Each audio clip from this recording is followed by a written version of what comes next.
নমস্কার, শুভ সন্ধ্যা। র্যাপিড টাইমসে আপনাদের সকলকে স্বাগত। সারাদিনের সমস্ত খবর নিয়ে আমি টিয়া। আজ বাংলার মুখ্যমন্ত্রী মমতা বন্দ্যোপাধ্যায়ের ৭১তম জন্মদিন। শুভেচ্ছা জানালেন প্রধানমন্ত্রী নরেন্দ্র মোদী। গুজরাটের পোরবন্দরে ভয়াবহ দুর্ঘটনা।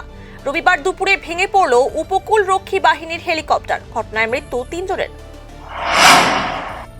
নতুন বছরে দিল্লিবাসীর জন্য নতুন উপহার। নমো ভারত রেলের নতুন করিডোরের উদ্বোধন করলেন প্রধানমন্ত্রী নরেন্দ্র মোদী। এদিন নমো ভারত ট্রেনে যাত্রাও করেন তিনি। চাকরি দেওয়ার নাম করে লক্ষাধিক টাকা প্রতারণার অভিযোগে গ্রেফতার হলো কার্গিল যুদ্ধে শহীদ জওয়ান অরুণ কুমার রায়ের স্ত্রী। আজ ধৃত মহিলাকে শিলিগুড়ি আদালতে পেশ করা হয়। উত্তর পলাশ এলাকায় চুরির ঘটনায় চোরকে গ্রেফতারের পর পুলিশি হেফাজতে নিয়ে চুরি যাওয়া সামগ্রী উদ্ধার করল প্রধাননগর থানার সাদা পোশাকের পুলিশ। শিলিগুড়ি সংলগ্ন ৩ বাত্তি মোড় এলাকায় এক ব্যক্তির মৃতদেহ উদ্ধারের ঘটনায় চাঞ্চল্য ছড়ালো। ঘটনা তদন্তে পুলিশ।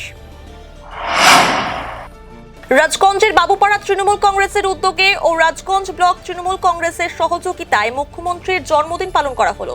এদিন প্রায় ১০০ জন দুস্থ মানুষের হাতে শীতবস্ত্র তুলে দেন বিধায়ক খগেশ্বর রায়।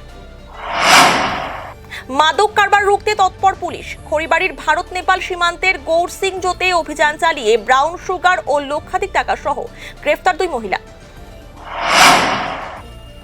মুখ্যমন্ত্রী মমতা বন্দ্যোপাধ্যায়ের জন্মদিনে মন্দিরে পুজো দিয়ে প্রসাদ ও কেক বিতরণ করলেন আলিপুরদুয়ারের বিধায়ক সুমন কাঞ্জিলাল। সারাদিনের সমস্ত খবরের আপডেট পেতে নজর রাখুন শিলিগুড়ি টাইমসে।